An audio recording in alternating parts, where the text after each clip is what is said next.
বাংলাদেশ থেকে 12,000 কোটি টাকা আয় করে হচ্ছে ফেসবুক। আসসালামু আলাইকুম। ঠিক শুনছেন যে বাংলাদেশ থেকে 12,000 কোটি টাকা বছরে আয় করে ফেসবুক।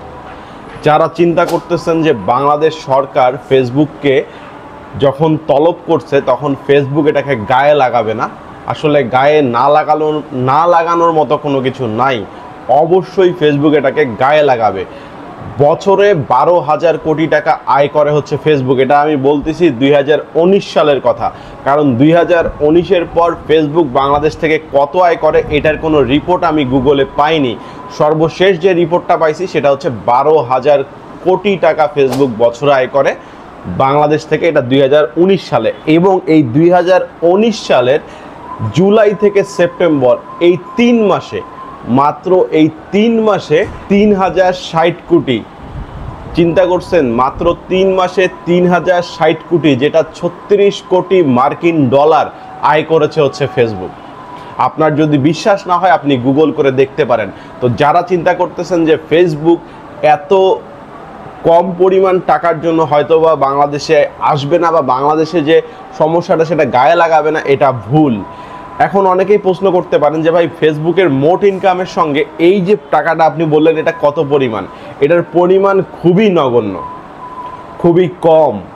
এইটা ফেসবুকের মোট আয়ের 0.2%।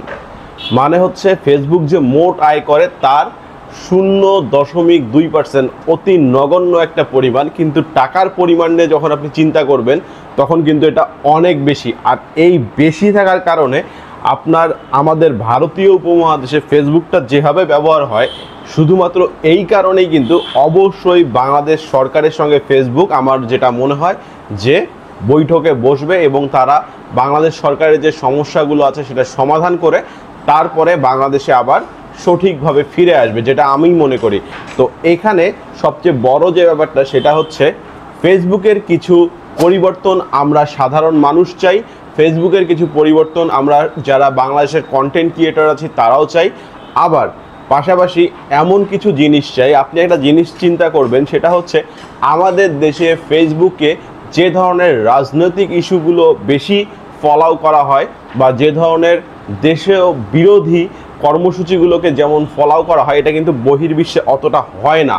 ফেসবুক বিভিন্ন দেশের ক্ষেত্রে বিভিন্ন রকম। তো এই যে জিনিসটা, এইটাকে সঠিকভাবে সঠিক ওয়েতে পরিচালনা করার জন্যই কিন্তু ফেসবুকের সঙ্গে বাংলাদেশ সরকারের এই চুক্তিটা বা যে বন্ধ রাখাটা ফেসবুকে, সেটা কিন্তু এই কারণেই। এখন এখানে আমি যতটুকু মনে করি যে ফেসবুককে যদি 3 দিন সময় দেওয়া হয়েছে, আমি মনে করি এই 3 দিনের মধ্যে অবশ্যই ফেসবুক বাংলাদেশে আসবে এবং তাদের সমস্যার সমাধান করে আবার ফেসবুককে বাংলাদেশে অফিসিয়ালি চালু করে এখান থেকে চলে যাবে। একটা জিনিস আপনি চিন্তা করেন, সেটা হচ্ছে ফেসবুককে কিন্তু রাজনৈতিক সংবাদ প্রচার করতে নিষেধ করা হয়নি। ফেসবুককে নিষেধ করা হয়েছে দেশদ্রোহী বা দেশের বিরুদ্ধে যে ধরনের কন্টেন্টগুলো তৈরি করা হচ্ছে বা যে ধরনের কন্টেন্টগুলো ফেসবুক অ্যাপ্রুভ করতেছে সেগুলো থেকে বেরিয়ে আসতে বলা হয়েছে এবং সেই কন্টেন্টগুলোকে ডিলিট করতে বলা হয়েছে। বাট এই জিনিসটাও কিন্তু ফেসবুক আমাদেরকে ওইভাবে কিন্তু সাপোর্ট করে নাই। তো বিধায় কিন্তু এই যে ফেসবুকটা, এটা কিন্তু বন্ধ করা হয়েছে। যদিও অনেকেই বিশেষ করে যারা ফেসবুক বন্ধ করেছেন তারাও অনেকেই কিন্তু ভিপিএন ইউজ করে ফেসবুক চালাচ্ছেন। তো ফেসবুকের যে গুরুত্বটা সেটা বাংলাদেশে অনেক বেশি, সাধারণ মানুষের কাছেও বেশি। একে হচ্ছে আপনি এখানে একটা সময় ব্যয় করতে পারতেছেন, আপনার একটা কি বলে মানসিক বিনোদন হচ্ছে। 2 নাম্বার হচ্ছে এখান থেকে অনেকে আয় করতে পারছেন, যারা আয় করতে পারছেন তাদের আয় তো এখন মোটামুটি বন্ধই বলা চলে। কারণ হচ্ছে বর্তমানে যদি ফেসবুক আপনার চালু না হয় তাহলে তাদের আয় কিন্তু এখানেই থেমে যাবে। তো সেইটা একটা বিবেচনা করতে হবে। যারা রেমিটেন্স করেন, শুধুমাত্র বাহির থেকেই রেমিটেন্স আসে না, আমাদের দেশেও কিন্তু এই ফেসবুকের মাধ্যমে অনেক রেমিটেন্স কিন্তু বাংলাদেশে ঢোকে। ফেসবুকের টাকাটা যখন বাংলাদেশে আসে তখন প্রতিটা কন্টেন্ট ক্রিয়েটার কিন্তু এটার কিছু পরিমাণ অংশ কিন্তু বাংলাদেশের সরকারকে দেওয়া হয় বা তারা কেটে নেয়, ব্যাংকে টাকাটা আসার সময় তারা কেটে নেয়। তো এখানেও কিন্তু অনেক পরিমাণে টাকা বাংলাদেশ সরকারের আয় হয়। তো সব কিছু বিবেচনা করে আমি যেটা মনে করি যে ফেসবুক তাদের নিজের লস করবে না এবং বাংলাদেশ সরকারও তাদের নিজের লস করবে না। সব মিলে ফেসবুক হয়তো বা অতি দ্রুত ঠিক হয়ে যাবে বা সঠিকভাবে ফেসবুককে চালু করে দেওয়া হবে, কিন্তু ফেসবুকে যে সমস্যাগুলো আছে সেই সমস্যাগুলো যদি সমাধান না হয়, A to Z সমাধান দরকার, যদি এই সমাধানটা না হয় তাহলে সাধারণ মানুষও একটা সময় ভুগবে, অনেকেই ভুগবে। যারা এখন সরকার প্রধান আছেন বা যারা এখন এটাকে নিয়ন্ত্রণ করতে আছেন তারাও একটা সময় হয়তো বা ভুগবেন, বা যারা আন্দোলন করছেন বা যারা বিরোধী দলে আছেন তারাও হয়তো এক সময় এই ফেসবুকের জন্য ভুগবেন। তো আমার মনে হয় যে এই ফেসবুকের যে কি বলে সংস্কারটা বা ফেসবুকের যে ঠিকঠাক হয়ে ফিরে আসার যে ব্যাপারটা, এটা সবার জন্যই ভালো হবে। তো আমি মনে করি যে ফেসবুক চালানো থেকে আপাতত বিরত থাকাই ভালো, কারণ VPN ইউজ করে ফেসবুক চালালে কিন্তু আপনি বিভিন্ন ধরনের বিপদে পড়তে পারেন।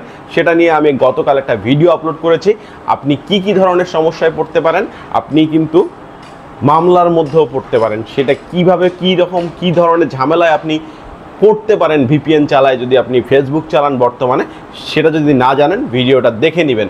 আমি গতকাল এই ভিডিওটা আপলোড করেছিলাম। আর আজকে আপনাদেরকে এতটুকুই আমি বলছি, যেহেতু আপনারা অনেকেই চিন্তা করছেন যে ফেসবুক হয়তোবা এত কম পরিমাণ টাকার আশায় বাংলাদেশে আসবে না, এটা আপনাদের একটা ভুল ধারণা। কারণ এই ধরনের কোম্পানিগুলো যারা বড় বড় কোম্পানি, এরা কিন্তু ছোট ছোট জিনিস দিয়েই কিন্তু আজকে এই পর্যায়ে চলে গেছে। মার্ক জাগারবার্গের যে কোম্পানিটা, এই যে ফেসবুক, এটা কিন্তু এক সময় এত জনপ্রিয় ছিল না, এটা কিন্তু জনপ্রিয় আস্তে আস্তে হয়েছে এবং এটার জনপ্রিয়তাটা এমন একটা অবস্থানে চলে গেছে যে ফেসবুক আমেরিকান নির্বাচনেও কিন্তু একটা প্রভাব বিস্তার করতে পারে। তো এই ফেসবুককে অবশ্যই বাংলাদেশেও প্রয়োজন আছে, বাংলাদেশের সাধারণ মানুষের প্রয়োজন আছে, পাশাপাশি বাংলাদেশে যারা ফেসবুক থেকে ইনকাম করেন তাদেরও প্রয়োজন আছে। সব মিলে ফেসবুকের দরকার আছে বাংলাদেশে। তো আমরা চাবো যত দ্রুত হয় এটার সমাধান করে ফেলা উচিত। আর আমরা যারা ভুল ধারণা পোষণ করছি তাদেরকেও এখান থেকে বের হয়ে আসা উচিত, কারণ এই যে টাকাটা ফেসবুক বছরে বা মাসে বাংলাদেশ থেকে ইনকাম করে, এটা কিন্তু যদি ফেসবুক বাংলাদেশে থাকতে না পারে তাদের কিন্তু একটা আয় অবশ্যই কমে যাবে। তো এই বিষয়টা বিবেচনা করবে ফেসবুক। আবার এটাও বিবেচনা করবে, এই রকম উপমহাদেশে যদি একটা দেশে ফেসবুক বন্ধ হয়ে যায় তাহলে কিন্তু পার্শ্ববর্তী দেশগুলোতেও এটার একটা প্রভাব পড়তে পারে, তারাও কিন্তু একসময় ফেসবুকের বিপক্ষে যেতে পারে। সব মিলে ফেসবুক অনেক কিছু চিন্তা ভাবনা করেই বাংলাদেশের এই যে আপনার ফেসবুককে ঢেলে সাজানোর ব্যাপারটা, সেটাতে অবশ্যই আমি মনে করি ফেসবুক অবশ্যই তাদের সঠিক দৃষ্টি দিয়ে এটাকে ঠিকঠাক করে ফেলবে, আমি যেটা মনে করি। তো খুব বেশি দিন হয়তো বা লাগবে না, আগামী 2-3 দিনের মধ্যে আপনারা খুব ভালো হয়তো বা একটা নিউজ পাবেন ফেসবুক সম্পর্কে। তো আজকে এ পর্যন্তই, আবারও নতুন কোনো ভিডিও নিয়ে নতুন কোনো তথ্য নিয়ে আপনাদের সামনে কথা হবে ইনশাআল্লাহ। আসসালামু আলাইকুম, আল্লাহ হাফেজ।